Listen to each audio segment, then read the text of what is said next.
ऐतिहासिक गांधी मैदानावर मराठा समन्वयक आणि हजारो मराठा बांधव सन्माननीय मनोज जरांगे पाटील यांचं सहर्ष हार्दिक स्वागत करतायत आणि मनोज जरांगे पाटील यांना नम्र विनंती आहे या गांधी मैदानावर उभारण्यात आलेल्या या भव्य दिव्य मंचावर आपण उपस्थित व्हावं। सन्माननीय मनोज जरांगे पाटील यांचं शुभ आगमन या मैदानावर आपल्या सर्वांच्या साक्षीने होतंय। जोरदार टाळ्यांचा गजर करूयात सन्माननीय मनोज जरांगे पाटील यांच्यासाठी। टाळ्यांचा जोरदार गजर करूयात। सातारच्या या ऐतिहासिक गांधी मैदानावर आपल्या सर्वांच्या मध्ये संघर्ष योद्धा मराठा योद्धा मनोज जरांगे पाटील या ठिकाणी उपस्थित झालेले। टाळ्यांचा जोरदार गजर करूयात। ऐतिहासिक राजधानी साताऱ्यामध्ये या संघर्ष योद्ध्याचं सहर्ष हार्दिक स्वागत करूयात। शिवप्रभूंच्या प्रतिमेला पुष्पहार अर्पण करून अभिवादन केलं जातं। जाणता राजाचे आशीर्वाद आवर्जून या शांतता रॅलीच्या निमित्तानं आयोजित केलेल्या सभेच्या दरम्यान सन्माननीय मनोज जरांगे पाटील या ठिकाणी घेत आहेत। इतिहासाच्या पानापानावर रयतेच्या मनामनावर मातीच्या कणाकणावर आणि विश्वासाच्या प्रमाणावर अधिराज्य करणारा एकच राजा राजा शिवछत्रपती आणि याच शिवछत्रपतींच्या पावन आणि छत्रपती शिवाजी महाराज की धर्मवीर संभाजी महाराज की जरांगे पाटील आगे बढ़ो। जरांगे पाटलांचं शाहूनारी हार्दिक स्वागत। सगळ्यांनी हात उंचावून टाळा वाजवा। आपण सर्वजण स्वागत करतोय। यानंतर आपल्याला सर्वांना मनोज जरांगे पाटील मार्गदर्शन करतील।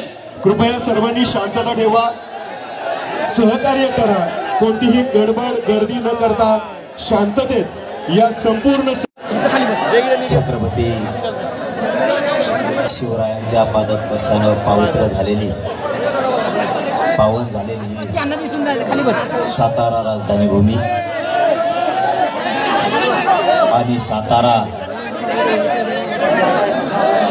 जिल्ह्यातील जमलेल्या माझ्या तमाम मराठा बांधवांना माझा मानाचा जय शिवराय।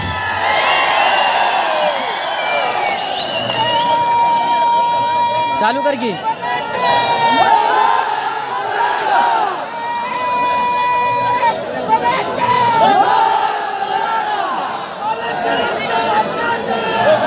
मराठ्यांची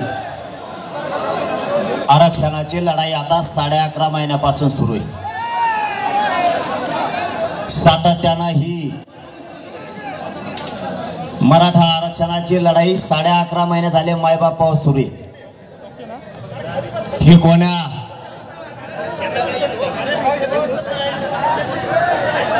मोठ्या लोकांसाठी लढाई नाहीये।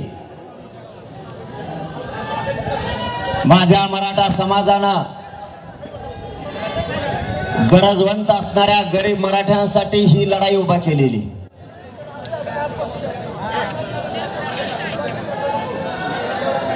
हा लढा सुरू असल्यामुळं लोकांना वाटत होतं आणि त्याच्यापेक्षा जास्त वाटत होतं राजकीय नेत्यांना की हा लढा बंद पडत।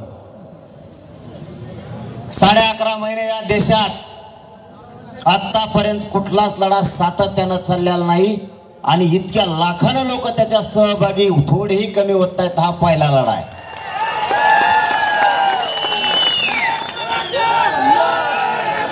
सगळ्यांनी ताकद लावली। हा लढा बंद कसा पडल, कारण ही लढाई गरिबांना न्याय देणारी होती। मी थोडंच बोलणार आहे, माझा अंग थरथर कापतोय, कारण माझ्या कमरात अंगात सगळ्या चमका निघतात।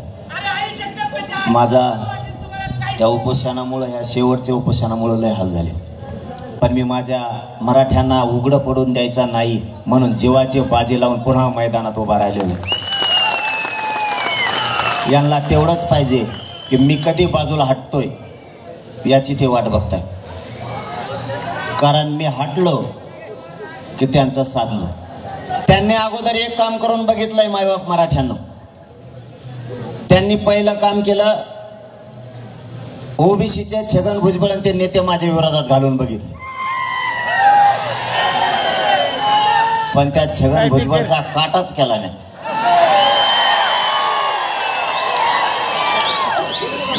मग त्याला जोडीला आणखीन 10-15 नेते दिले, ते पण कदारले मला.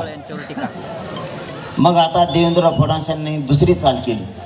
छगन भुजबळ यांच्यावर टीका. सगळे पडलेले फेडेले सगळे गोळा केले. देवेंद्र फडणवीस जेवढे पडेल माल होता राज्यातला लोकसभेला ते सगळा जमा केला आणि माझ्या विरोधात उतरला. ते बी कालपासून गप्प पडले.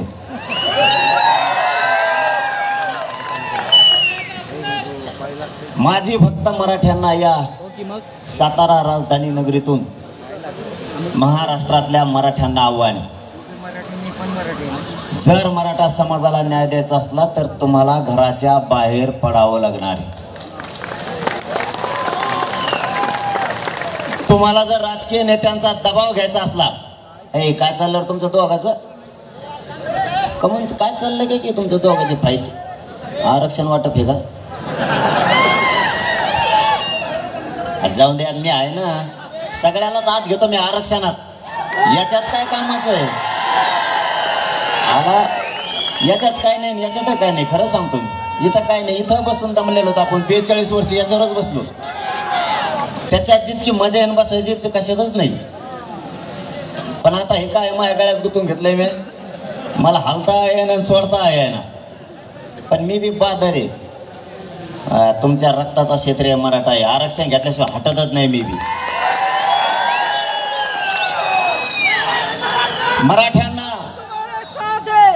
मराठ्यांना एक काम करावं लागणार आहे. त्याचं काय आता काय बुळबुळ त्याची? अरे मग भेटो ना आपण. मी मुक्कामाला आहे ना तुमच्या इथं, स्पेशल भेटायला जाऊ दे. तो नोंद बी काढून देतो मी. लईच कलाकार आहे. मी म्हणतात मुंबईला चला पुन्हा एकदा. मराठा समाजानं एक गोष्ट समजून घ्या. मला या महाराष्ट्रातल्या मराठ्यांना सांगायचंय आणि सातारा जिल्ह्यातल्या पण, तुमच्या पुढं संकट उभं आहे. राजकीय नेते दबाव आणतील. तुम्ही जर दबावाला भेलात, तुमच्या लेकराचं आयुष्याचं तुम्ही वाटोळं केलं, तुम्ही त्याचं ऐकलं, तुमचे लेकरं बर्बाद झाले म्हणून समजा. त्याचे लेकरं तुम्ही मोठे केलेत, त्याला काहीच फरक पडत नाही. आता तुम्ही असलात काय नसलात काय, पण तुमचे लेकरं तुम्हाला आयुष्यभर माफ करणार नाही. मला माझी लढायची पद्धत अशी आहे, 10 लोक असले तरी मी लढतो, 10 लाख असले तरी पण लढतो. कारण लोकांनी माझ्याकडून अपेक्षा ठेवल्यात. मी ज्यावेळेस चलतो, ज्यावेळेस एखाद्या रस्त्यावरून जातो, मी साताराकरांशी लय महत्वाचा विषय शेअर करतो, जे मी कुठंच बोललो नसेल हे सांगायला लागलो. की रस्त्यानं चलत असताना मला लेकरं सांगतात, आमचं भविष्य तुमच्या हातावर आहे, तुम्ही मागं हटू नका. मला फक्त तेवढा शब्द मागं सरकू देत नाहीये. माता मावल्या ज्यावेळेस भेटतात त्याही सांगतात, आमच्या कुटुंबावर जितका आमचा विश्वास आहे तितकाच तुमच्यावरती सुद्धा विश्वास आहे. फक्त आता आरक्षण घेतल्याशिवाय मागे सरकायचं नाही. म्हणून या राजधानी सातारा नगरीतून माझं आव्हान आहे, तुम्ही राजकीय नेत्यांनी जर दबाव आणला तर घरात बसू नका. तुम्ही जर घरात बसले, आरक्षण गेलं म्हणून समजा, पुन्हा आरक्षण हे शब्द तोंडावर सुद्धा काढू नका. कारण इतकी ताकदीची लढाई पुन्हा नाही उभा होणार. तुम्ही घरी बसून टीव्ही वरती बघू नका. तुम्हाला प्रत्यक्ष मैदानात एक दिवसासाठी यायचंय सगळ्या मराठ्यांना. तिथून आपली शक्ती नाही दिसणार. तुम्ही बिल्डिंगून डोकून बघू नका, तुम्हाला मैदानात यावं लागणार. तुम्ही फ्लॅट मधून डोकून बघू नका. आता तुमचे लेकरं मोठे करायचे असले तर तुम्हाला रस्त्यावर यावं लागणार. जर कोणी एखाद्याच्या दुकानात, कापडाच्या दुकानात किंवा किराणा दुकानात कामाला असेल, त्याला त्याचे लेकरं मोठे करायचे, त्याला एक दिवस कामाला जाऊन नाही चालणार. मी तुमचा मुलगा म्हणून तुम्हाला तळतळी सांगतोय, त्या दुकानातून डुकून बघण्यापेक्षा एक दिवस त्या दुकानाच्या कामाला सुट्टी द्या, पण आंदोलनात प्रत्यक्ष सहभागी व्हा. एखाद्या शिक्षकाला येता येत नसल, त्याने एक दिवसाची रजा द्या. त्याला अति काम असल, त्याचं कुटुंब त्याने घराच्या बाहेर काढून आंदोलनात सहभागी करा. कारण ही भूमी शूरवीराची सातारा राजधानी. म्हणून महाराष्ट्रातल्या मराठ्यांना इथून सांगतोय मी, तुम्हाला घराच्या बाहेर यावं लागणार आहे. एखादा वकील असेल, एखादा डॉक्टर असेल, त्याला काम सोडावं लागणार आहे, कारण त्याचा मुलगा डॉक्टर पुन्हा होणार नाही, कारण आरक्षणाशिवाय पर्याय नाही. शिक्षकाचा मुलगा पुन्हा शिक्षक नाही होणार, त्यासाठी त्याला आरक्षण आवश्यक आहे. घराघरातल्या लोकांना बाहेर पडावं लागणार आहे. व्यवसाय करणाऱ्या मराठ्यांना एक दिवस व्यवसाय बंद करून बाहेर यावं लागणार आहे. पट्टान रे इकडं. घराच्या बाहेर पडल्याशिवाय तुम्हाला न्याय नाहीये. उद्योग करणारा मराठा असू द्या किंवा शेती कसणारा मराठा असू द्या, तुम्हाला शेतीतले काम एक दिवस सोडावे लागणार आहेत. त्याशिवाय तुम्हाला आरक्षण मिळणार नाहीये. ज्यांना आरक्षण आहे ते ताकदीने लढायला लागलेत, तर तुमच्या लेकराचं काय? सगळ्या क्षेत्रातल्या मराठ्यांना आता विचार करण्याची वेळ आली. संकटानं मराठ्याला घेरलं विसरू नका. काय करायला तसं का लोटी तू म्हणून दम्माने होऊन दे ना.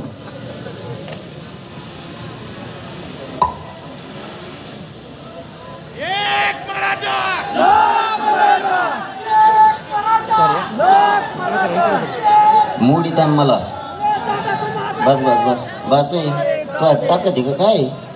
होय तिकडे बाजूला पोलीस भरतीत जाय.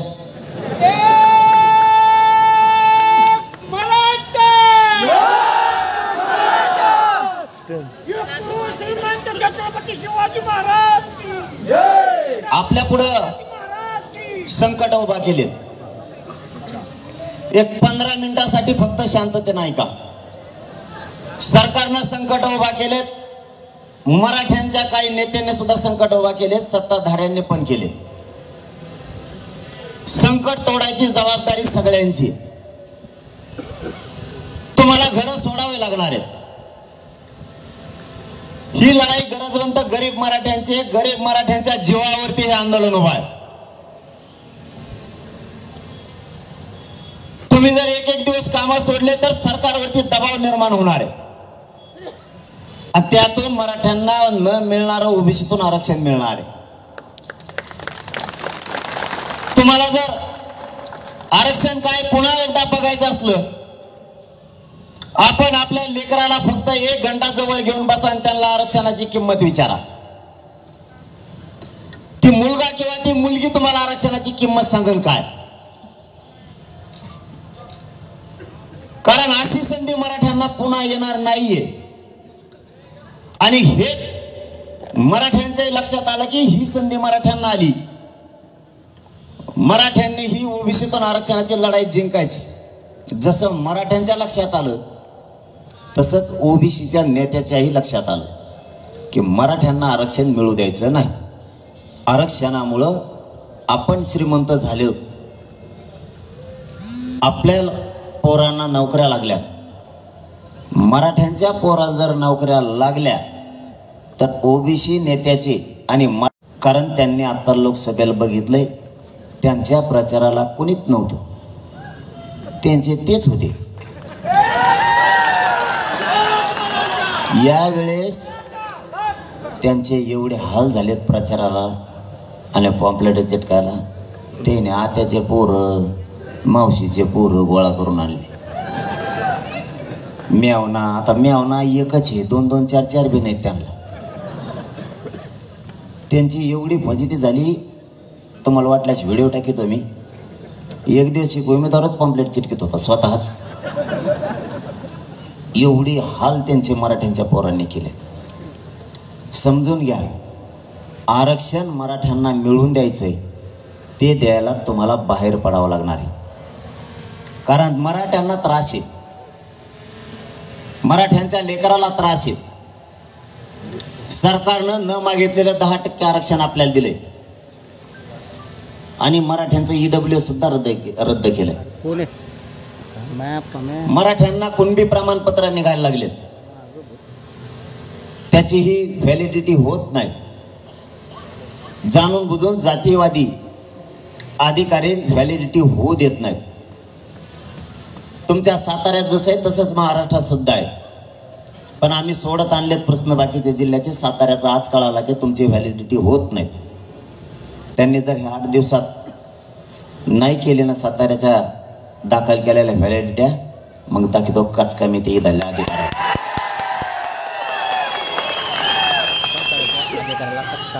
तुम्ही फक्त सगळे घराच्या बाहेर पडायचं शिका. त्याचं कारण सांगतो. संकट खूप आहेत, हे सापडे ते सांग. आणि मायामाग असे लागले ते सत्ताधारी विरोधक दोघं. परत काही संघटनेचे मराठीचे लोक फोडलेत, त्यांना पत्रकार परिषद घ्यायला लावतात माझ्या विरोधात. काही समन्वयक फोडलेत, ते समन्वयक पदच कुठून आणलंय, कुणी आणलंय काय माहिती. यांच्या दुकानं बंद पाडल्यामुळे हे काय मला नीट खाऊन द्यायना आणि मला काय खायला लागत नाही. मला पैसे लागत नाहीत आणि सरकारचं पद बी लागत नाही. आणि मग यांचं दुकानं 1 वर्ष झालं पुऱ्या बंद आहेत. मग हे आता 1-1 फुटायला लागलं आणि फोडायचं काम दरेकर करायला लागलाय. ती मावशी ती फोडायचं काम करते. याला आकली कशा नाही तर बाबा, गोरगरीब लेकरांचं कल्याण होणार आहे, आपलं राजकारण दुसऱ्याच यात करू. खूप कारण आहेत ना राजकारण करायला. गोरगरिबाच्या लेकराच्या याच्यात कशाला? हे फक्त सांड सापडी देत, फक्त सांड. मी करतो मी खाली मुंडकच करणार आहे, तुम्ही नका टेन्शन. मी जर एखाद्याच्या मागा लागलो ना, पाडीन म्हणलं ना, मग पाडीतो मी. इतका विचित्र आहे. कारण मलाही मानणारा किती वर्ग आहे. तुम्ही रॅलीत नका दिसून देऊ, एखाद्या सभेत नका दिसून देऊ. या गोरगरीब माझ्या मराठ्यावर जर दबाव आणला, येऊ नका जाऊ नका म्हणून, ते येत नाहीत बिचारे. गरीब आहेत, जात नाहीत, कारण यांची चलती आहे. त्याच्यामुळं मराठी एखादीच गोरगरीब दबत आहेत. हे मला गरिबांपासून किंवा गरिबाला कार्यक्रमाला येण्यापासून रोखतील. पण मी मराठ्यांच्या मनामनात बसलोय, ते कसं काढणार? मी ज्याला पाडा म्हणन, मराठे घरीच बसणार, पण मतदानाच्या दिवशी त्याला पाडणार म्हणजे पाडणार. या सातारा नगरीतून जाहीर सांगतो मी, तुम्ही आमच्या सभेला येण्यासाठी जर दबाव आणला, गोरगरीबाला रॅलीला येण्यासाठी आणला, आणि मी जर एकदा नाव घेऊन सांगितलं याला पाडा, तो पाडलाच म्हणून समजा. नाही पाडला ना तर नाव बदलून ठेवेल मी. कारण गोरगरीब मराठ्याला त्याचं लेकरू डोळ्यासमोर दिसतंय. कोणाला वाटत नाही आपलं लेकरू मोठं व्हावं. कोणत्या शेतकऱ्यांना वाटत नाही माझं लेकरू अधिकारी होऊ नये. प्रत्येकाला वाटतंय. तुम्हाला याच्या बरोबर आणखीन एक त्रास सांगतो. आपले मराठ्यांचे असणारे अधिकारी कोणत्या क्षेत्रातले असू द्या, जाणून बुजून त्यांना त्रास देणार, जाणून बुजून त्रास देणार. मग क्षेत्र कोणतं बी असू द्या, तुम्ही शिक्षण क्षेत्र असू द्या, महसूल क्षेत्र असू द्या, पोलिसात असू द्या, आणखी नोकऱ्या कशा आहेत, रेल्वेत असू द्या, डॉक्टर सरकारी दवाखान्यातले असू द्या, वकील असू द्या. यांना काय म्हणते ते माहिती आहे का?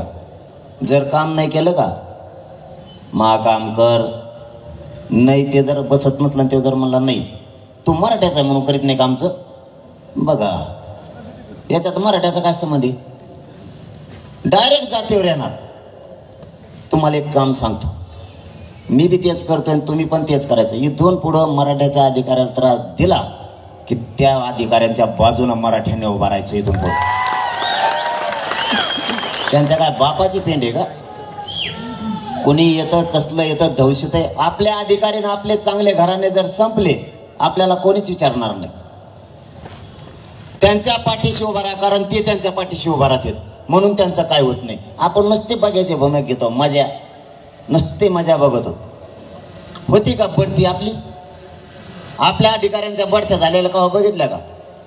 कवा त्याच पुढच्यावर आपला अधिकारी त्याच्या मागून येते दुसरे पुढं बी जातात. हे तिथंच हे आरक्षणच नाही ना. तुम्हाला कळत आहे का मी काय म्हणतोय?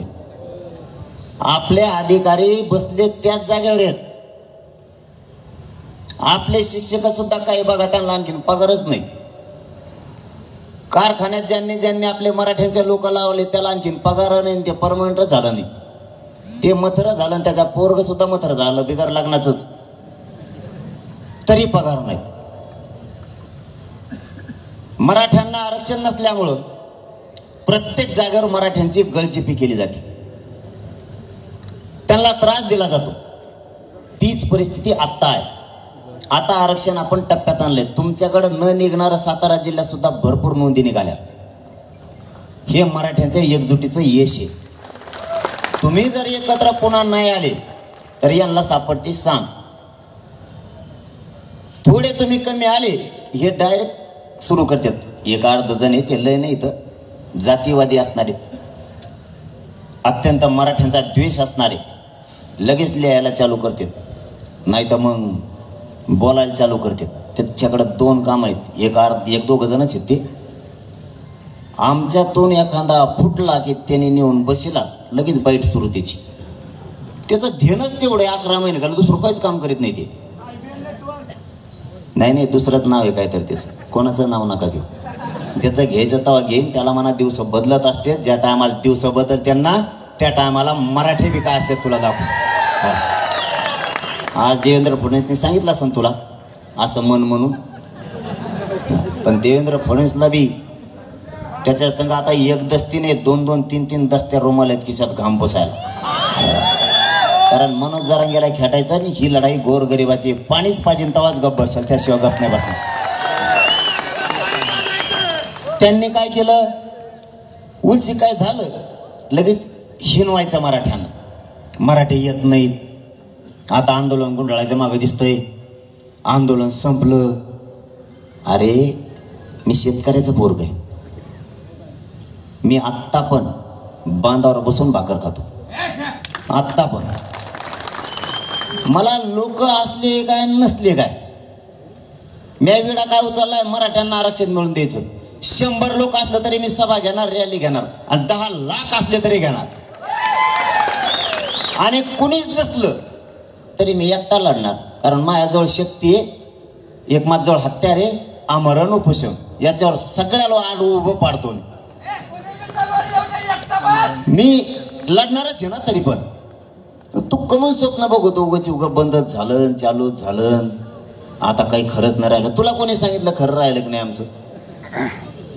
काही कामात असते मराठी असं जोडायला नाही जमत का? काही पुरा आलं, संकट आला म्हणून नसताना आले असं जमत नाही का? सांगायला वेगळंच सांगशील. अरे किती खाणार सरकारचं, किती बोलणार? त्याने मराठी हटणार नाहीत. मी तर कवाच नाही. आता मला सांगा, मी सलाईन काढली परवा आणि आता लावलाय कमराला बेल्ट. बेल्ट लावून लढतोय म्हणल्यावर मी हटन का? त्याला एवढी अक्कल पाहिजे.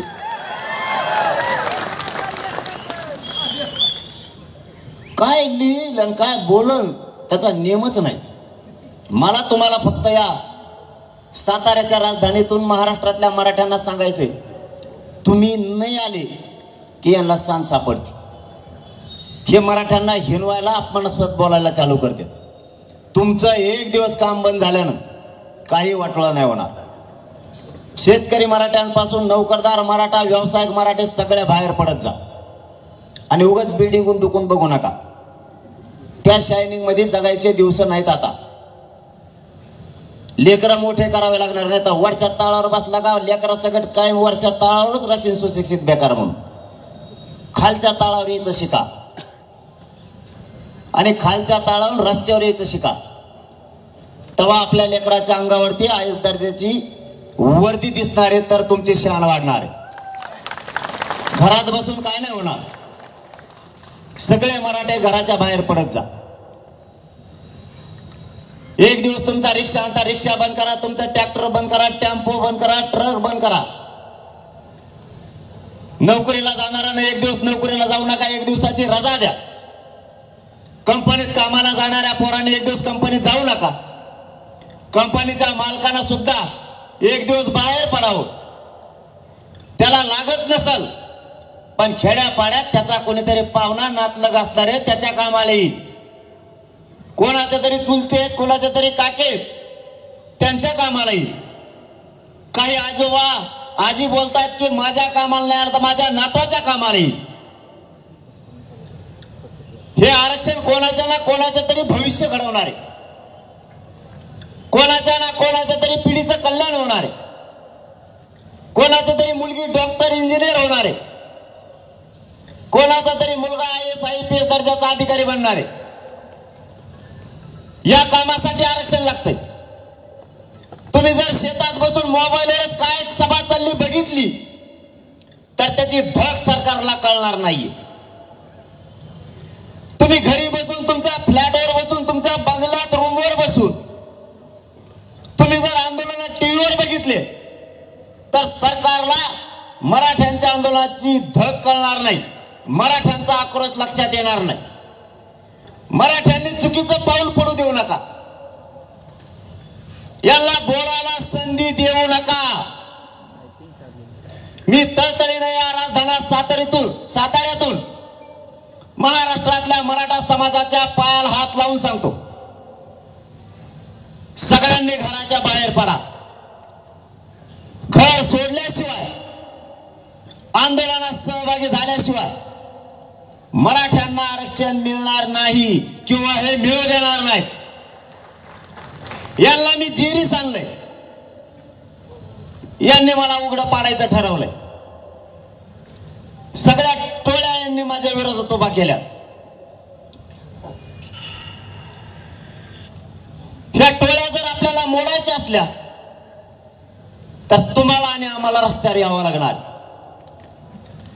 कारण ही एकाकी झुंज मी 11.5 महिन्यापासून देतोय. आता या लढ्याला 1 वर्ष 29 ऑगस्टला पूर्ण होईल. हा देशातला सगळ्यात मोठा लढा असणार आहे.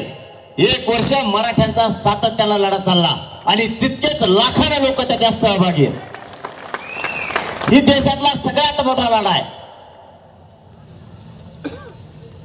आणि या लढ्याला यश सुद्धा मिळाले. फक्त सगळ्या सोयरीची अंमलबजावणी राहिली. ती अंमलबजावणी घेतल्याशिवाय मराठ्यांनी मागं हटायचं नाही. यांच्या टोळ्याला मी भेट नाही, तुम्ही काळजी करू नका. छगन भुजबळच्या माध्यमातून एक टोळी, तो तर 15 दिवस झाला कुंकड गेला आणि कुंकड नाही, काय करतोय काय नाही. त्यांनी 10-15 तयार केले टोळी मुकादम. तो बी गप पडला. आता त्याला सोलापूरच्या याच्यात आणलं होतं बघा कोणीतरी, देवेंद्र फडणवीस साहेब मतदारसंघात. त्याला ज्या ज्या मतदारसंघात नेते ना त्या मतदारसंघातल्या आमदाराला मराठ्यांनी पाडायचं म्हणजे पाडायचं. सगळ्यात जास्त वाटोळं त्यांनी मराठ्यांचं केलंय. अशा 7-8 टोळ्या उभा केल्या आणि सगळ्यांनी मला घेरले. आमच्या तिकडे येऊ दे ना, येणार आहे ना.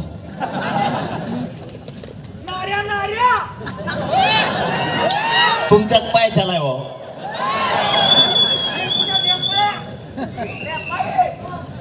ते एकदाच बोलत येतात, मी कचा बोलायला लागलं की बंद करते. आपलं बोलणं कसं असतं माहिती आहे ना, मग झटक्यात आला ते कुणी येऊन दुसऱ्या बारे बोलतच नाही. ते या बारीन काही राहत नाही, काळजी नका करू तुम्ही. यांना वाटतंय लोक रॅलीत नाहीत किंवा सभेला नाहीत, काही वर दबाव येतो.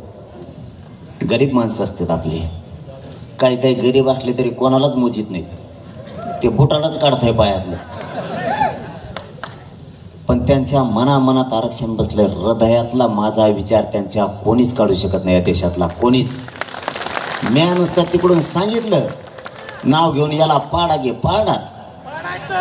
कारण तिथं तर भीती आहे का काही, तिथं ऑटोमॅटिक गोल आळा लावलेला असतं. त्याच्या संग घेंडानात रोज त्याच खा. का करता मग? लयच बेवाटतं त्याच खायचं आणि तिथे गेल्यावर त्याच्या विरोधात मतदान करायचं पडलं आणि हातात काही नाही राहिल्यावर काय करेन ती तशी सत्ता आणू आपण पण सत्ता मात्र गरीब मराठ्यांचीच ह्यावेळेस येणार आपण तशी सत्ता आणू लय ताण दिला ना आपल्या नोकरदार वर्गाला त्रास देतात त्यांच्या लेकराला आरक्षण लागतं नोकरदार वर्ग जेवढा आपला आहे महाराष्ट्र आणि महाराष्ट्राच्या बाहेर त्यांना केंद्रीय कॉलेज मिळत नाही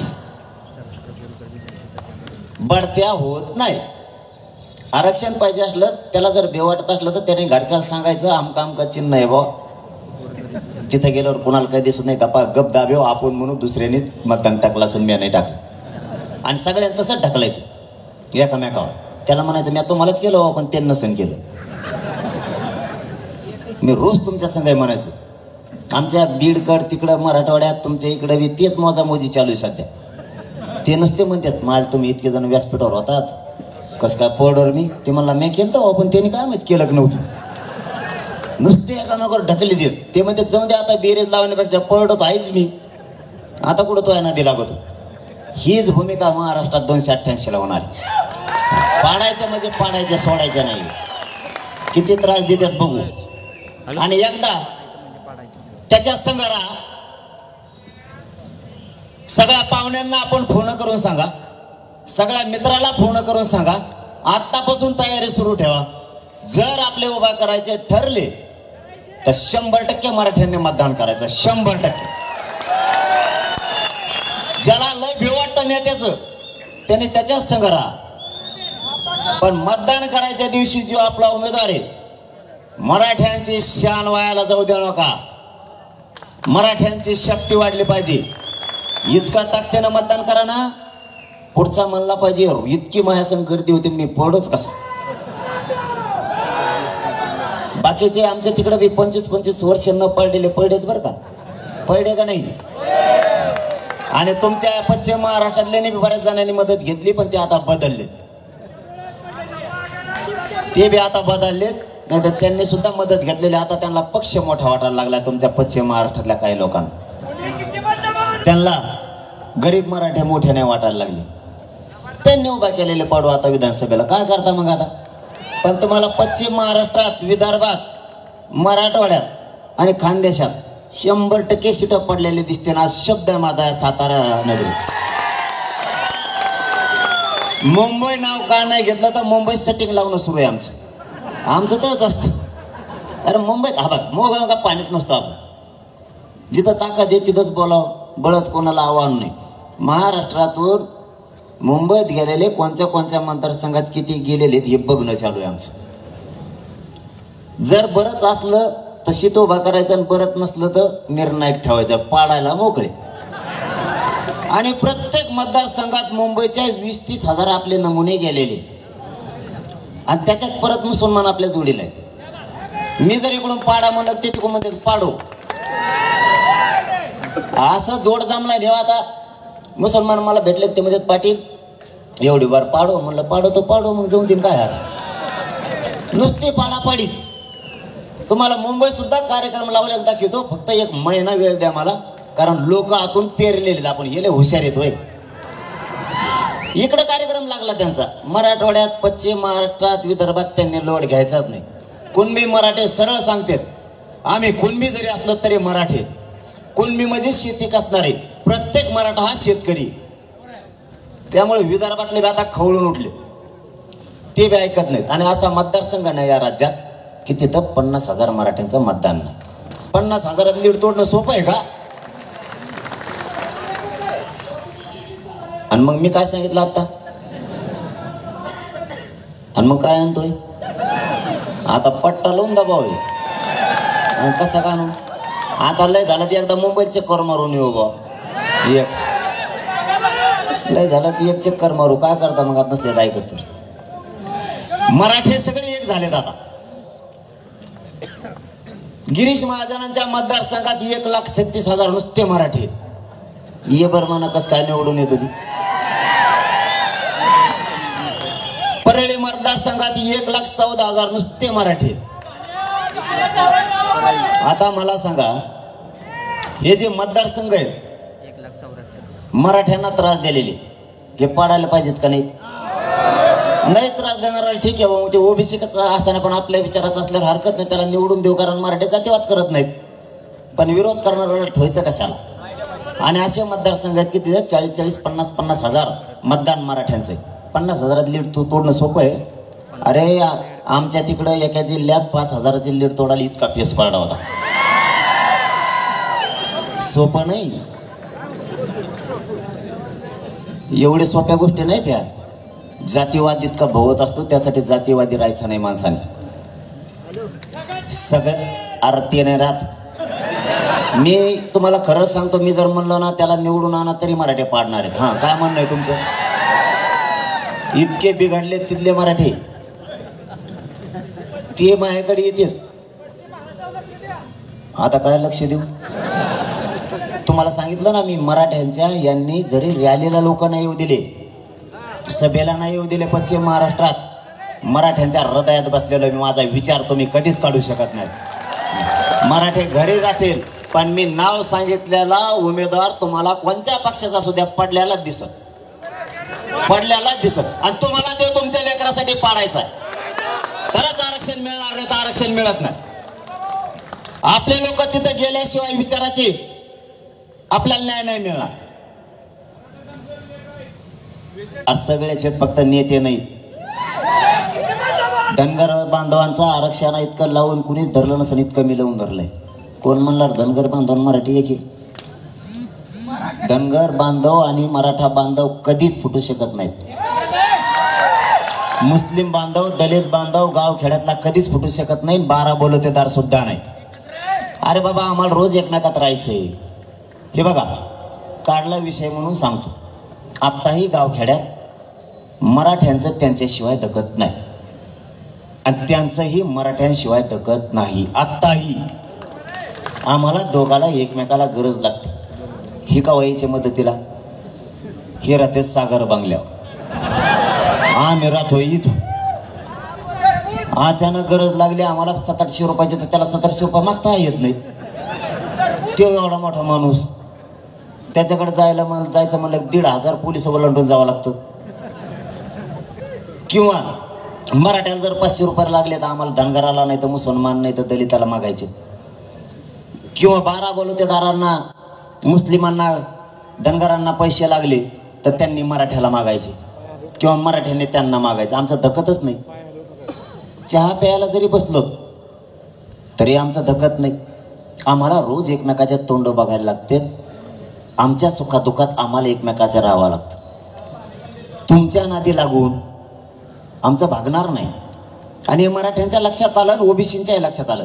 सगळ्यांचं सध्या एकच म्हणणं आहे, माझ्याकडे लोक येते ते. आणि 29 पर्यंत मला सगळे समीकरण जुळलेले दिसते, काळजी करू नका. सातारा राजधानीतून सांगतो मी, सगळ्या जातीची धर्माची समीकरण जुळलेली दिसते. सगळ्यांचं म्हणणं आहे गोरगरिबांची लाट आली. आणि खरं सांगतो, 75 वर्षात असली लाट कधीच नाही आली गरिबाची. श्रीमंताची आली, अमक्या अमक्या पक्षाची आली, तमक्या नेत्याची आली, पण मराठ्यांची लाट, गरिबाची लाट कधीच आलेली नाही. त्यामुळे सगळ्या जातींना वाटतं गरिबाचं लाट आली तर आता सगळेजण एक व्हा. औ अरे मला कोणाचं म्हणतात काय सांगावं तुम्हाला? कोणाचा? कोणाचा? हां, 8 नाही 23 झाले. 23 मराठ्यांचे. कोणत्या का पक्षाचे व्हायनात, पण मराठ्यांचे 23 झाले. 4 नाही. भांडणं लागत नाही, तुम्ही काळजी करू नका. मी कशाला आहे? अरे तुम्हाला उदाहरण सांगू का साधं? आत्ता सोलापूरला आंबेडकर साहेब होते. ते म्हणले देवेंद्र फडणवीस हे एक आहे. मी मला सांगा, इतके आम्ही जवळचे मित्र म्हणल्यावर जर एकामेकाच्या मुखी घेतो म्हणल्यावर इतक्या शा देऊ का एकामेकाला? देतो ना का? तिथून ते नांदेडलाच गेले फक्त आंबेडकर साहेब. ते म्हणले ह्यो म्हणून शरद पवारचा आहे. तेवढ्या फट्ट्यात काय झालं, लातूरच्या नांदेडच्या तेवढ्याच फट्ट्यात असं काय झालं की मी लगेच भुई झालो. माग आता म्हणायचे एकनाथ शिंदेचाच माणूस आहे मी. नंतर म्हणले राज ठाकरेचा. त्यांना काहीच नाही सापडलं, म्हणले उद्धव ठाकरे दिसतोय.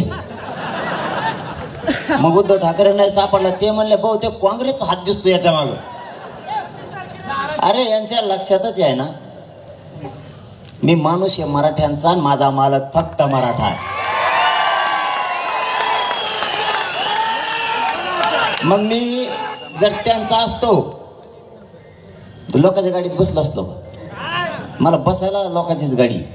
तुम्हाला खरं सांगू का, या राजधानी साताऱ्यात नाही मागच्या वेळेस खोटं बोललो नव्हतं, आत्ताही नाही बोलत. जर मला ज्या गाड्यातल्या लोकांनी आणलं ते जर मनात घेतलं याला इथं साताऱ्याला सोडून द्यायचं, तुम्हाला सांगतो मला अंतरवाले जायला 1 रुपया सुद्धा नाही भाऊ. तुम्ही आहेत तो भाग नाही, समाजाचा भाग नाही, सत्य परिस्थिती सांगतो मी. कारण मी काही कमीतच नाही, माझी संपत्तीच हो मराठा समाज. आणि त्याच्यामुळे त्यांचं काही चला ना मायापाशी. त्यांना वाटतं हे फुटारा बी मॅनेज बी व्हायना, हे फुटत बी नाही मॅनेज बी होत नाही, म्हणून माया मागा लागले. माया माग काय थोडं काम लावलं का देवेंद्र फडणवीस यासाठी मायाच मागा लावली. इतक्या केशी केल्यात ना. काल परवा दिवशी एक फोन आला, देवेंद्र फडणवीसांनी गेवराच्या PSI ला सांगितलं, तेवढेच जातीवादी मला वाटतं PSI. कशाला PSI जातीत जात पाहिजे. आणि समजा आता तू त्याचा ऐकून 2 महिने करशील आणि त्याच्यानंतर जर आमची सत्ता आली तू किती फजिती होईल. मग कशाला पाहिजे अधिकाऱ्याला जातीत जाताना फिटकायला पाहिजे त्याला. माया घराला त्याने नोटीसच नेऊन चिटकार लावली. आता काय याची काय माहिती. माझ्याकडं तर त्या नोटिसा इतक्या झाल्यात काय सांग, मला वाचा सुद्धा कटाळा यायला लागला. ते एसटीचं तिकीट काढवूनच खेळ झालाय. तिकीट एसटीचं 2 रुपये 2 रुपये 2 रुपये 2 रुपये असं इतक्या झाल्यात. आता मी जाऊच कावा, इतक्या नोटीस झाल्या मी पोलीस स्टेशनला जाऊच कावा. मला सगळे पोलिस मिळून ना एकदाच उचलून द्या कोणत्या तरी एका जाग्यावर. इतकं कवा हिंडू मी. आणि त्या टायमाला आंदोलन, आता आंदोलन सुरू आहे म्हणून गाड्या आहेत भाऊ माझ्याकडे. देवेंद्र फडणवीस साहेब आंदोलन संपलं, गाडी घोडी नसल, मी एसटीनं कवा इतक्याला मी येत नसतो. त्याच्यामुळे एकदाच मला भरा अँब्युलन्स मध्ये काय तरी सगळीकडे मिळून आणा एकदाच.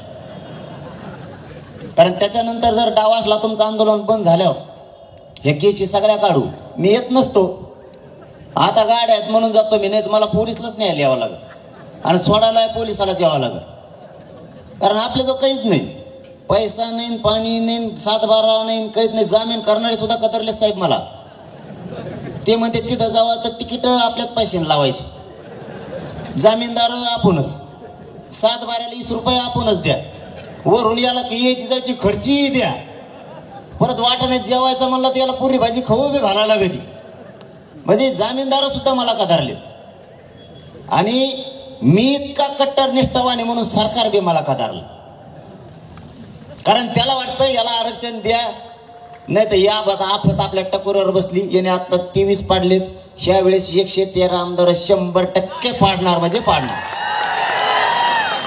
मग कोणी पण येऊ द्या तुम्ही. 113चा आकडा आत्ता झाला, 29ला किती होईल माहित नाही. 113 राज्यातले आमदार पाडल्याशिवाय राहत नाहीत. कारण 113 मतदारसंघावरती मराठ्यांचं वर्चस्व आहे मतदानाचं. कर म्हणा तुला काय करायचं ते. रॅलीला लोक येऊ देत नाही.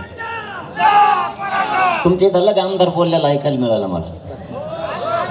हा कोणतरी गाडीत सांगत होतं मला काहीतरी म्हणलं म्हणे. आता काय म्हणलं पण मला उत्तर द्यायला मी ऐकलं नाही. कोणचं कुठं दिलंय. आम्ही त्यांना सांगताना सांगितलं आणि आज बी सातारा राजधानीतून सांगतो, आम्हाला आमचं आरक्षण द्या, आमच्या मागण्या द्या. मला किंवा माझ्या समाजाला राजकारण नाही करायचं, पण तुम्ही जर नाही दिलं तुम्हाला आम्ही पाडल्याशिवाय राहणार नाही. आणि आता पुन्हा कोणत्या गावात गेलं ते म्हणते एवढी बार मुंबईला चाल. जायचं ठरलं जायचं का मनातून सांगा बरं सगळे. मग ते येतात मुंबईच्या बाहेर, मुंबईच्या बाहेर येणार ते नाही. मला जर यांनी असा त्रास दिला ना, माझ्या मराठ्याला आरक्षण नाही दिलं आणि असा जर त्रास दिला ना, याच्या सभेला जाऊ नका, त्याच्या रॅलीला जाऊ नका, तर मी हे लढ मुंबईला नेत असतो. कारण तिथं बरेच जणांचे प्रश्न आहेत ते सोडावं लागते ना आपल्याला. तिथं बऱ्याच आमदाराचे प्रश्न आहेत ते विरोध करते, त्यांचा प्रश्न त्यांच्या घरी जाऊन सोडावं लागेल आपल्याला. कशामुळे विरोध करतो हे प्रश्न सोडावं लागेल त्याच्यामुळे. काही एक अर्धा जातीवादातून मुलाखती घेतो, त्यालाही प्रश्न एखादा विचारावा लागेल आपल्याला तिथंच. कारण आपल्याला मग नाविलाज आहे. हे ऐकत नसतील तर माझी फक्त तुम्हाला आता शेवटी एक विनंती, माझं दम निघाना, जास्तच कंबर दुखायले, कारण तुम्ही लय संख्येने जमला म्हणून मग दुखणं पळून गेलं. कोणाचं? तुमच्या शेजारी चिराव इथले इथं. मी संयम धरलाय म्हणूनच मराठ्यांतले आंदोलन यशस्वी केलंय. नसता इतके लाखान लोक एखाद्याच्या मागं असते ना, ती मला असं दांडगे उचला दोपटा. मी माझं स्वप्न आहे, कारण या पवित्र नगरीतून खोटं बोलणे छत्रपती शिवरायाच्या पावन वर्षानं पावन झालेली भूमी. मला इथं काही बोलून नाही चालत, काही बोलून नाही चालत. मला माझ्या समाजाची शक्ती वाढवायची, माझ्या समाजाची मला ताकद वाढवायची, या राज्याची पावर माझ्या मराठ्यांच्या हातात ठेवायची, पण कोणाचं थेंबर रक्तही न सांडता. माझी फक्त या सातारा राजधानीतून महाराष्ट्रातल्या मराठ्यांच्या पोरांना हात जोडून आणि तुमच्या पाय पडून विनंती, फक्त तुम्ही आत्महत्या करू नका. आरक्षण मी मिळवून देतोय, तुम्ही काळजी करू नका. फक्त आत्महत्या नको आहे. तुम्ही आत्महत्या करू नका. काय होईल बरं? तुमचा जर नंबर हुकला तर 1 वर्ष वाया जाईल, याच्यापेक्षा काय होईल? पण तुम्ही कायमच्या जीवनातून संपायला लागलात हे तुमच्या लक्षात आहे. पुन्हा फाईट देऊ, पुन्हा आरक्षण मिळेल. एक आपला चान्स हुकला, हुकू द्या. पुढच्या वर्षी लढू. कायम संपण्यापेक्षा, आई बापा दुःखात सोडून जाण्यापेक्षा, आपलं कुटुंब उघड्यावर सोडून जाण्यापेक्षा, नाही आज मुलीची भरती झाली, नाही मुलाचा नंबर लागला, पुढच्या वर्षी लागल. मी हटत नाही ना. आता जवळपास 70% जास्त आरक्षण मिळून दिलंय. सगळ्या सोयऱ्याची अंमलबजावणी राहिली. 1 वर्ष तुम्हाला 1 वर्ष लढावं लागेल, अभ्यास डबल करावा लागेल. करा. मरता कशामुळं? कशामुळं मरताय? मरून तुम्ही दिसणार नाहीयेत पुन्हा. आणि आम्हाला जे तुमच्या अधिकारी बघायचं होतं, ती अधिकारी पणही दिसणार नाही आम्हाला. तुम्ही पुन्हा लढा, पुन्हा अभ्यास करा. मरता कशाला? व्यावसायिक मराठ्यांना सुद्धा माझं सांगणं, एकमेकाला मदत करायची शिका. का बनते? आपले लेकरं सुद्धा आपल्याला व्यवसायाकडे सुद्धा न्यायचे.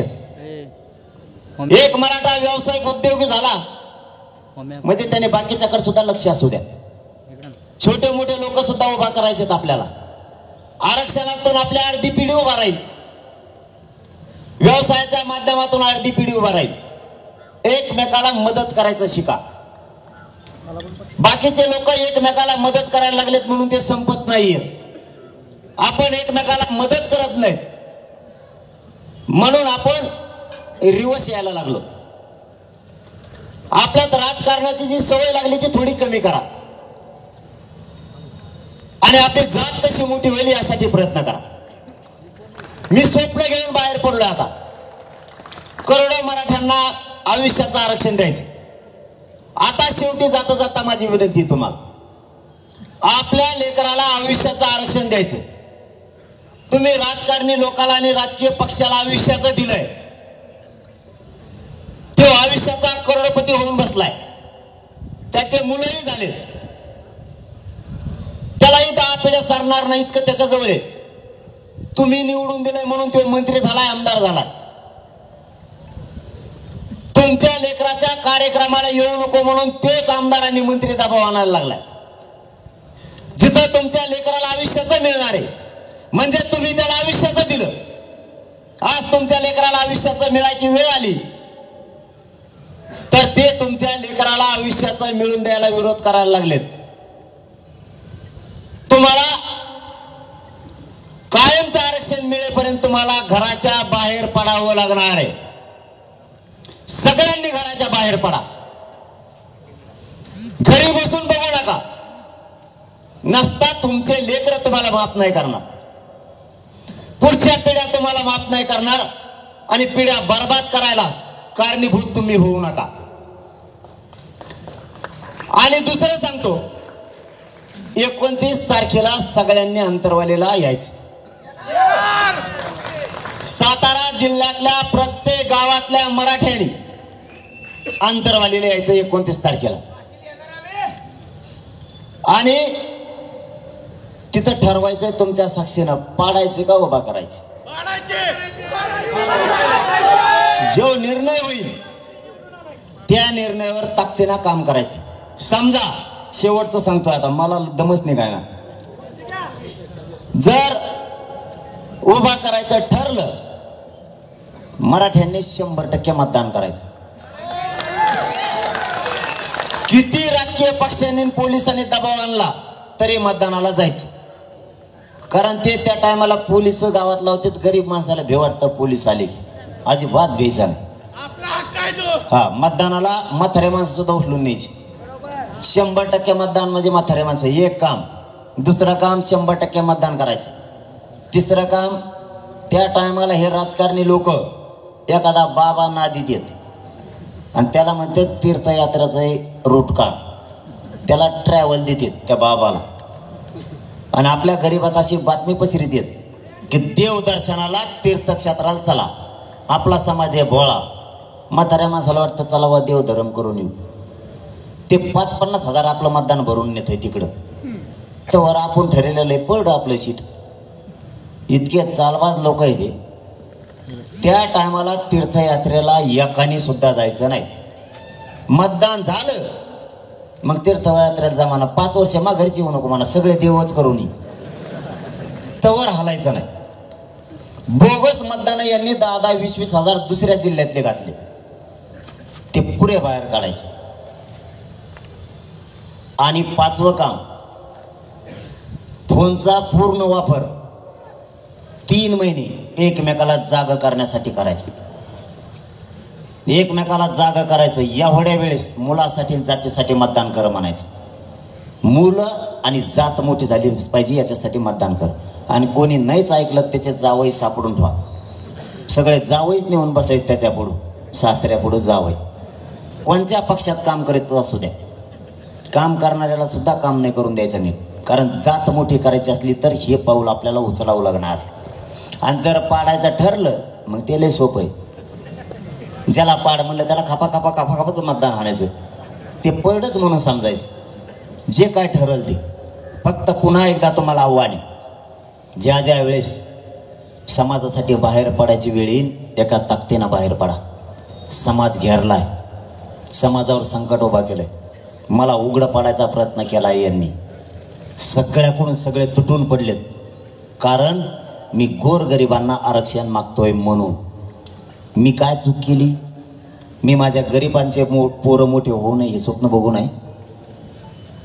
गोरगरिबांनी केलेल्या कष्टाचं चीज व्हावं हे चूक आहे का? मी स्वप्न बघायचे नाही. शेतकरी मराठ्यांनी कष्ट करून पोरग किंवा पोरगी शिकवली ती अधिकारी व्हावी हे आईबापाचं स्वप्न मी पूर्ण करायला लढू नये. एखादा एसटीचा ड्रायव्हर आहे, तो रात्रंदिवस कष्ट करून मुलगा मुलगी शिकवतो, त्याची स्वप्न बघू नये अधिकारी होण्याचं. आमचे लोक मुंबई पुण्यासारख्या शहरात जाऊन हमाल्या करायला लागले, त्यांनी स्वप्न बघायचं नाही अधिकारी बनण्याचं पोरग. आमच्या शिक्षकानं त्याचं पोरग अधिकारी बनण्याचं स्वप्न बघायचं नाही. आमच्या पोलिसांनी त्याचं पोरग पुन्हा अधिकारी झालेलं स्वप्न बघायचं नाही का? आमच्या डॉक्टरनं त्याचा पोरग अधिकारी झालेला बघायचं नाही का? आमच्या इंजिनियरनं पुन्हा त्याचं पोरग इंजिनियर होण्याचं स्वप्न बघायचं नाही का? आमच्या रिक्षा चालवणाऱ्या बापानं त्याचं पोरग किंवा पोरगी अधिकारी होण्याचं स्वप्न नाही बघायचं का? रात्रंदिवस शेतात काबाड कष्ट करायचं त्या शेतकरी बापानं स्वतःचं पोरग अधिकारी बनणारे हे अधिकारी होण्याचं स्वप्न बघायचं नाही का?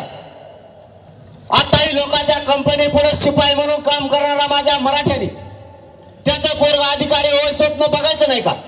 फक्त राजकारण्यांनी स्वप्न बघायचं का ते आमदार झाला आणि त्याचं पोरग आमदार झालं पाहिजे.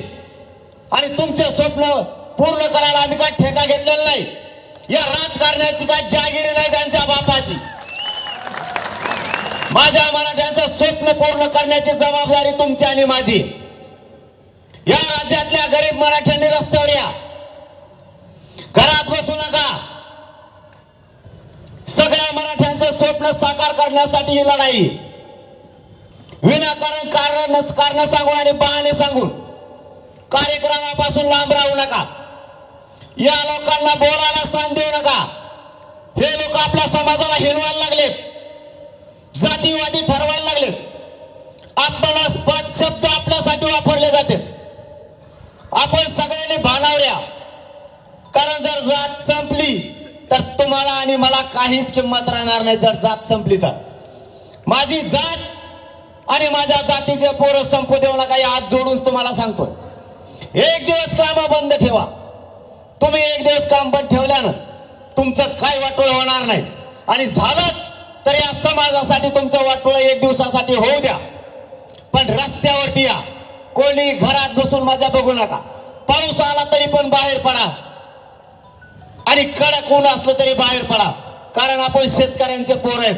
एवढी संधी आहे माय बापाओ आपल्या जातीला आणि आपल्या लेकराला मोठं करण्याची. माझा तर शब्द आहे तुम्हाला, आणि तुम्हाला मागही दिला होता. मी नाही हटत. सरकारने त्याचा बाप येऊ द्या तरी मी 1 इंच सुद्धा माग हटत नाही. तुम्ही काळजी करू नका. आपला शब्द आहे तुम्हाला, जाऊ द्या. जीव गेला तरी एक चालत. आणि मी मरायची तयारी ठेवलेली आहे. आता मरायची तयारी मी ठेवली, यांना खेटायची पण तयारी ठेवलेली. यांच्या सगळ्या संकटाला सामोरं जायची माझी तयारी. पण देवेंद्र फडणवीसांना आव्हान आहे, तुम्ही किती षड्यंत्र करा, मनोज जरांगे सगळे षड्यंत्र तोडल्याशिवाय तुमचे गप बसत नाही. आणि मराठ्यांना ओबीसीतून आरक्षण दिल्याशिवाय मी हटत नाही. ही मराठ्यांना शब्द देतो आणि थांबतो. धन्यवाद. जय शिवराय. मराठा आरक्षण जनजागृती व शांतता रॅलीच्या निमित्तानं या ठिकाणी संघर्ष योद्धा मराठा योद्धा मनोज जरांगे पाटील यांचं मार्गदर्शन संबोधन आपण सर्वांनी शांततेत ऐकून घेतलं. सकल मराठा समाज सातारा यांच्या वतीनं सर्वच समाज बांधवांचं मनपूर्वक हार्दिक धन्यवाद.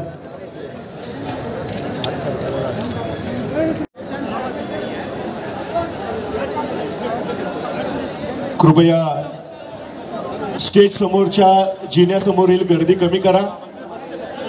संघर्ष योद्धा मनोज जरांगे पाटील यांना या मैदानामधून बाहेर पडण्यासाठी व्यत्यय आणि अडथळा आणू नका अशी विनंती आहे.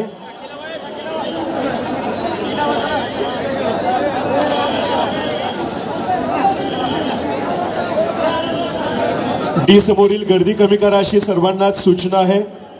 पोलीस प्रशासनाला सहकार्य करा.